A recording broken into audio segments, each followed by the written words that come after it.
sa mga bumili sa amin ng lubigan ay ituturo ko kung paano nyo pararamihin ninyo yung nanay. Halimbawa ito, kita nyo ito, dalawa na, kaya ililipat yung isa at ang pan ay 1:1 na rice hull at itong kukupit. Pag may tubig yung inyong tataniman, hindi baling rice hull lang, o kahit ito lang kukupit ay pwede na. Haluin lamang ninyo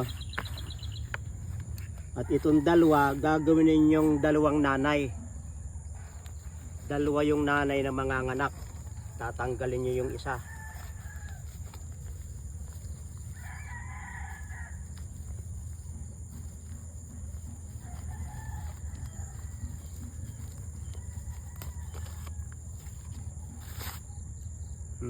Baga ba naputol, may ugat at na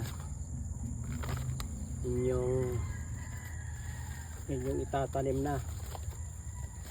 Kahit mas maliit pa dito ang lagayan, kahit hindi puno, hindi siya mahirap. Kahit ito, isa na siyang nanay ngayon.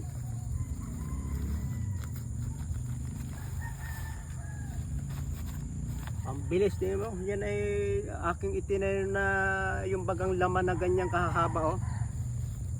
Oh, italagang ko na eh.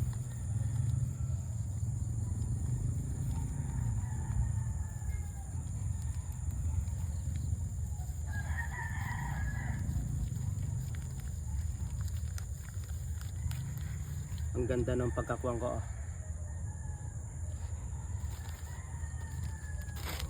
At makikita nyo yung kanito,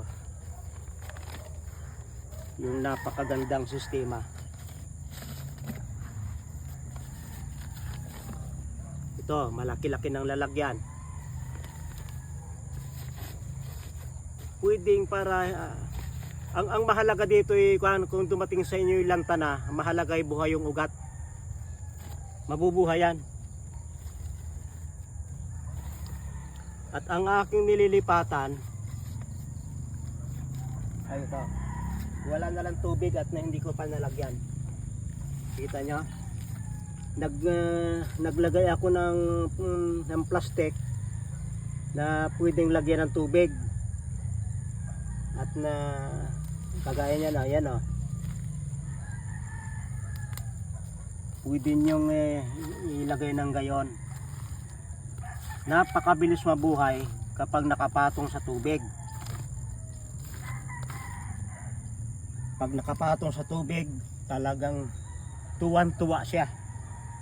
Hindi siya maano, kundi siya masayang masaya. Kagaya nitong kan ko, oh. Pag ito'y bubunutin ko at ililipat, mahigit na 50 na itong puno. Kasi may mga laman na yan na puputulin ko ng ganyan-ganyan, no? Siksik ng dahon, no? Ang ating lubigan. Pwede na yung unti-unting kainin niya. Kukuhain yung mga mature na dahon, isasama sa paggugulay, paggigisa, mga sinigang, at talagang pati yung mga sipon ng ating mga anak ay matatanggal, yung ubo, mga sakit sa tiyan. Ito'y mabangong herb, para siyang salay, pero iba yung kanyang amoy kaysa salay. At pag yan ay yung ganyan, oh, itong may susulo niyan, lalawit hanggang doon, pahaba ng pahaba. Pag di kayo bababa, hahaba yung kanyang laman. At yung laman na yon, pag mahaba na, pwede niyong kuhain at ginagamit na kapalit ng luya. Mabango, gawing manti o ipangsama sa ulam, ay napakaganda. Kaya sa mga nakabili na ng ating lubigan, sana inyong maparami kagaya ng aking ginawa. Isa lamang galon, binutasan ko sa ibabaw at ako'y naglagay ay ganyan na, oh. Ito naman, ay Wilkins, pero maganda na rin. Dahil nabawasan ko na yan ng pantanim at ito'y bagong lipat ko lang. Ayan ay palago na rin ng palago. Ang pagtatanim, halimbawa ito yung timba, dito nyo bubutasan para maraming tubig. Nakatanim siya sa tubig. Kaya kung yan man ay galon, kung yan man ay timba, bubutasan nyo sa taas, sa gitna, para dito yung lubigan, andito yung tubig, para hindi tayo dilig ng dilig. Maraming salamat sa pagsubaybay sa Natural Wellness si Pastor Vito.